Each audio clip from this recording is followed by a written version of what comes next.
He wasn't poor, he wasn't desperate, and he wasn't lost. But he walked into his own dealership dressed like a man no one would notice, because lately he'd been hearing things. Complaints brushed off, fees added at the last second, customers leaving with less than they paid for, and none the wiser. So he made a decision. No board meeting. No press release. He'd go back, not as the CEO, but as the janitor. Not to punish. Not yet. First, he wanted to see it, hear it, feel it. If there was rot in his house, he'd find it with a mop in hand, and a recorder in his pocket. There's something heavy about walking into a place you built with your bare hands and realizing you no longer recognize the weight of its silence. The showroom was spotless, polished tile floors, chrome handles, glass so clean you could see yesterday in it. But that night, under the flicker of motion sensor lights, it all felt different. The walls echoed too sharply. The smiles in the framed staff photos seemed stiff. He moved down the hall slowly, pushing a cart with cleaning supplies that still smelled like lemon and lies. From the manager's office came the low rumble of laughter, a voice too loud, too certain, talking about squeezing another grand out of the guy in plaid. His hands tightened on the mop handle. Not because of what he heard, but because he'd heard it before, long ago, when he was still invisible. Raymond Ellis hadn't worn denim that stiff in 20 years, the kind that scratched behind the knees and carried the dust of someone else's work. His boots were scuffed, soles worn thin, the kind a man keeps out of habit, not pride. He parked across the street, beneath the withered limbs of an old cottonwood, engine idling for a moment longer than necessary. The building in front of him looked exactly as he'd designed it. Modern, clean, welcoming. But beauty, he'd learned, could be a clever disguise. He pulled the cap low over his brow and stepped out. He went by Frank now. Frank Torres, landscaping contractor from Española. Cash in hand, modest budget, calloused palms to prove it. No security escort. No red carpet. He wasn't there for recognition. He was there to listen. To observe the space he once knew like breath. From the outside, it all looked intact. But from where he stood, things had started to smell like something buried too long. The young salesman spotted him from across the lot. Tall, eager, with a tie too tight and shoes too clean to have earned scuffs yet. He jogged over, rehearsed grin in place. "Afternoon, sir. Looking for something tough or something shiny?" The line was meant to charm, but it carried a note of assumption, like a man judging a book not by its cover, but by the calluses on its hands. Raymond played the part well. He gave a half laugh and scratched his chin. "Looking for something that'll haul. I run my own lawn service. Don't need bells, just power." "Right this way," the salesman said, introducing himself as Dylan. "You're in luck. Got a 22 Silverado that might be perfect." Low mileage still under warranty. He walked fast, like he was afraid the truck might disappear if he didn't get there first. Raymond followed, taking in more than just the inventory. He noticed who got greeted and who got ignored. Which employees smiled out of habit, and which ones scanned the lot like hunters. They stopped in front of a deep gray pickup, spotless, and posed like it belonged in a commercial. Dylan pointed to the sticker price, $42,300. "We can probably get you out the door for less," he said. "That includes our Advantage package. Covers everything from roadside assistance to tire rotations." Raymond squinted at the number. "That package? That built in?" "Yeah, it's standard now," Dylan replied smoothly, eyes not quite meeting his. "Most customers don't mind. Gives peace of mind, you know." But Raymond did mind. That package had been optional when he was last involved in pricing. Optional and clearly listed. Not buried. Not slid in with a smile. He leaned on the truck bed and asked, "What's in it exactly?" Dylan rattled off a list that sounded more like a promise than a product. Extended warranty, dent protection, something called delivery prep optimization, which was new and suspiciously vague. Raymond nodded slowly, his voice even. And that's all part of the 42.3? There was a pause. The kind that's short in time, but loud in meaning. Before taxes and dock fees, Dylan added too fast. Raymond didn't respond. He just opened the driver's side door, slid into the seat, and took a long breath. The new car smell didn't cover the scent he was picking up. This wasn't just upselling. This was something else. Something deeper. And it was hiding in plain sight. Inside, the showroom buzzed with polite energy, the kind that feels welcoming until you listen closer.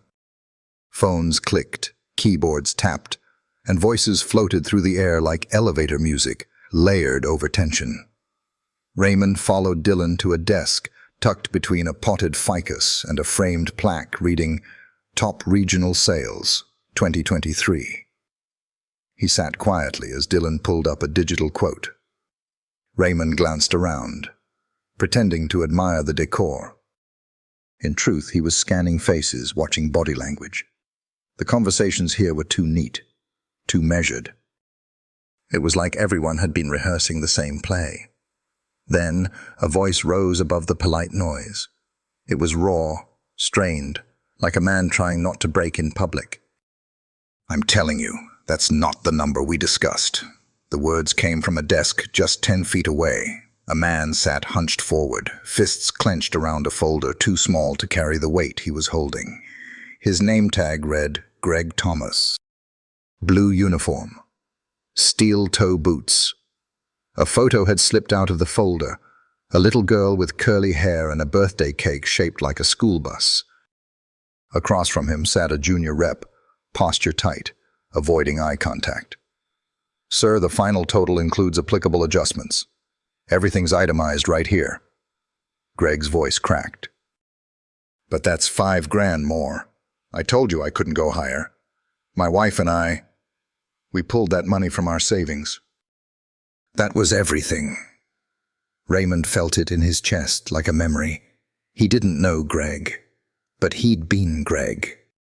Years ago. Different town, different suit. Same sinking feeling.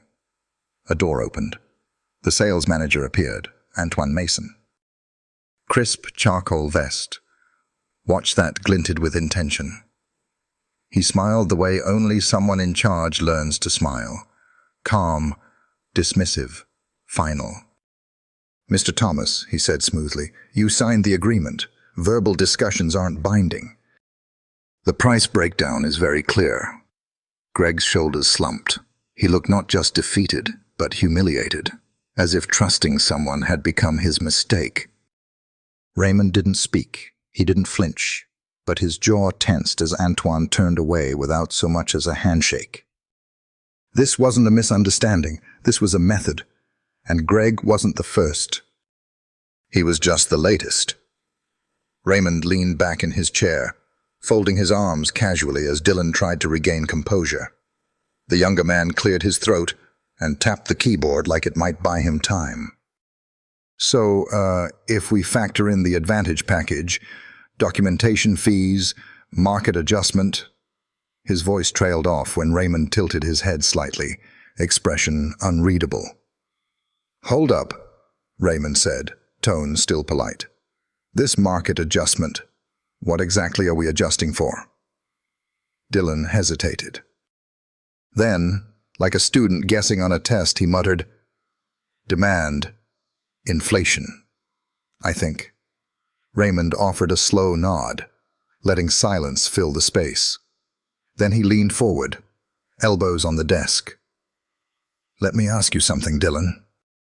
That man over there, Greg, did he know he was signing up for all that adjustment too?" Dylan glanced nervously toward the other desk. His voice dropped. "Look, I'm not supposed to talk about it, but yeah, he didn't know. Thought the price was locked." Raymond narrowed his eyes, his voice dropping to a whisper. "And what happened to the guy who gave him that quote?"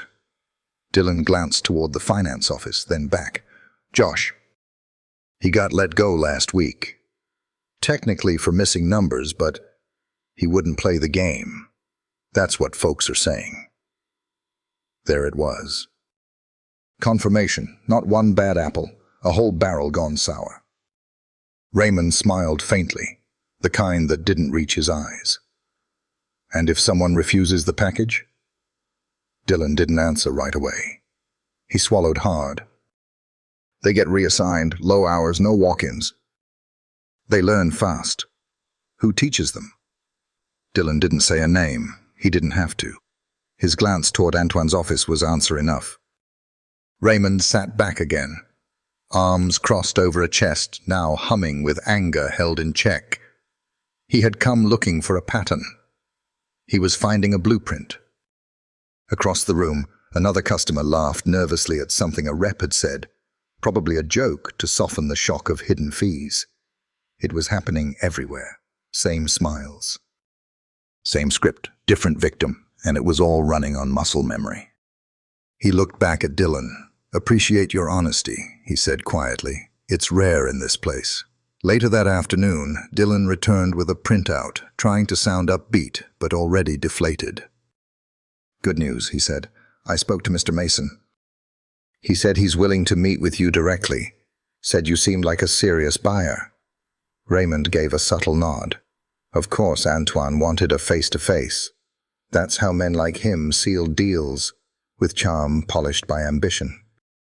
The office was colder than the rest of the showroom, too clean, too curated.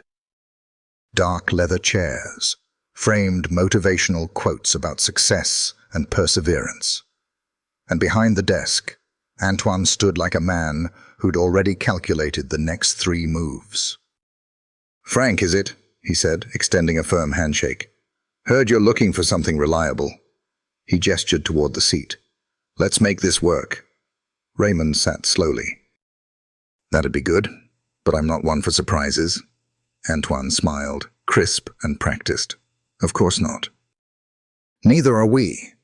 He tapped his keyboard, the screen reflected faintly in his glasses.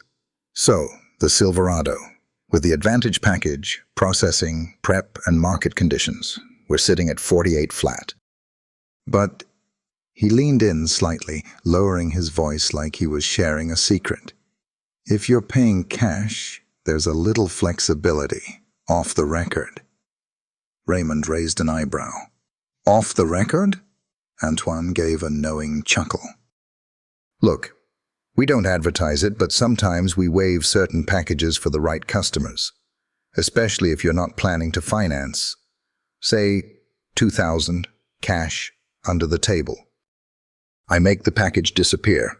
Clean paperwork, no questions." The room held a silence too precise to be accidental. Raymond met his gaze, steady. "That legal?" Antoine shrugged.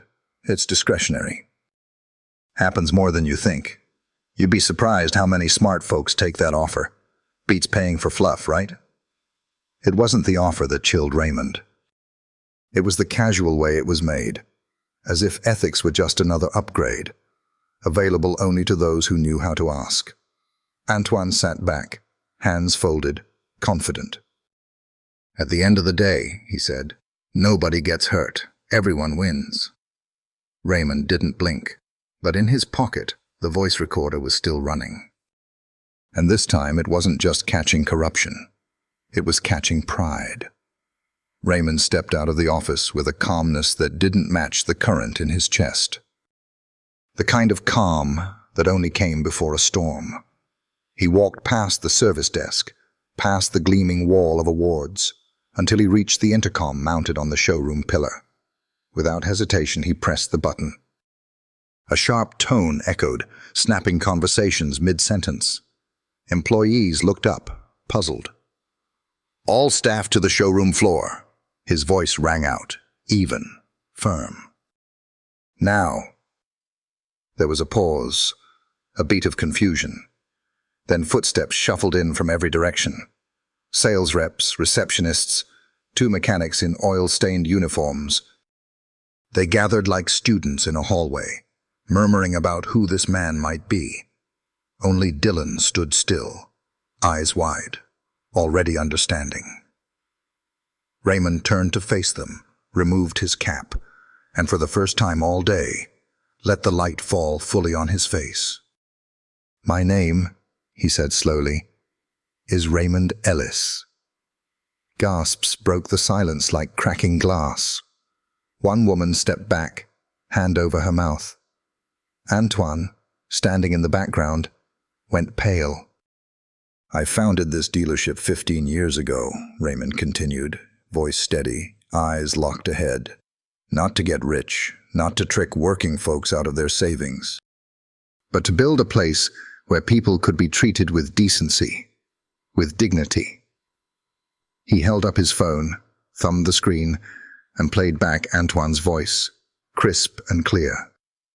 2,000, cash, under the table. Clean paperwork. Smart customers know how to play the game. Reed's just a ghost. We run this place. The recording echoed like thunder. Heads turned. Faces dropped. Someone cursed under their breath. Raymond let the silence stretch. "This is who's been representing my name," he said. "This is what we've become." He turned toward Antoine, now frozen at the back of the room, every trace of charm drained from his face. "You," Raymond said, pointing directly, "have turned this place into a machine that runs on fear, confusion, and silence. But not anymore." Security was already moving. Antoine's eyes darted for the door. But it was too late. Truth had shown its face, and it was wearing work boots. Raymond didn't raise his voice. He didn't have to. The weight in the room had shifted. What was once silence from deference had become silence from reckoning. "I'm not here to yell," he said, voice even, grounded. "And I'm not here to make a show of dragging people out by their collars. That's not justice. That's spectacle. What I want, what I need, is the truth." He looked out at the staff, scanning faces. Some were pale, some red with shame. A few stood stiff, jaw set, like they were deciding whether to run or speak. "I know not all of you took part in this," Raymond continued, "but I also know some of you saw it, heard it, felt it in your gut when something wasn't right, and said nothing." He paused, letting that truth sit. "Starting today, every contract from the past 6 months will be reviewed. Every deal. Every add-on. If you've got something to tell me, now's your chance. I'm not promising immunity. But I am promising a choice. You can come forward, or be found out." The first hand to rise was Dylan's. He stepped forward, voice shaking just slightly. "I kept a backup," he said. "Emails, recordings. Notes on every time I was told to push the Advantage package, even when folks didn't want it." He pulled a flash drive from his pocket and held it out. A murmur ran through the room. Then came Trina from inventory, steady, firm. "I refused to tack on fake prep fees last quarter. Antoine moved me off the floor the next day. Then another hand, then another." Quiet confessions turning into a chorus of accountability. Raymond nodded slowly. "It's not just about punishing what's broken. It's about rebuilding what should have been there in the first place." He let the words hang in the air, and for the first time all day, he saw something shift. Not fear, not guilt, but relief. A room full of people, some for the first time, realizing they didn't have to hide anymore. The glass door swung open with a soft chime as a familiar figure stepped back into the showroom. Greg Thomas stood there, clutching the same crumpled folder he had held like a lifeline hours earlier. His posture was different now, still guarded but not broken. The silence in the room thickened as eyes turned to him, and for a moment, no one spoke. "I came back," Greg said quietly, voice rough but steady. "Didn't know if I should, but I was hoping someone might finally listen." Raymond didn't hesitate. He crossed the floor and met Greg halfway. extending his hand with the kind of sincerity that doesn't need rehearsing. "You were right to come back," he said, "and you won't have to fight alone this time." Greg blinked fast, clearly trying to hold something back. "I just want what we agreed on." "That truck was for work, for my family." Raymond nodded. "You'll get it. No add-ons, no hidden fees, and your deposit. Fully refunded." He turned to the room, raising his voice only enough to carry. "Let this be clear. We don't punish people for trusting us. We fix what we broke." Then he looked back at Greg. "And one more thing. Starting today, Ellis Auto will sponsor a scholarship for your daughter. Full ride, first year." In her name. Greg's mouth opened, but the words didn't come. His eyes welled instead, and for a second, he just stood there, grateful, stunned, and maybe, finally, breathing again.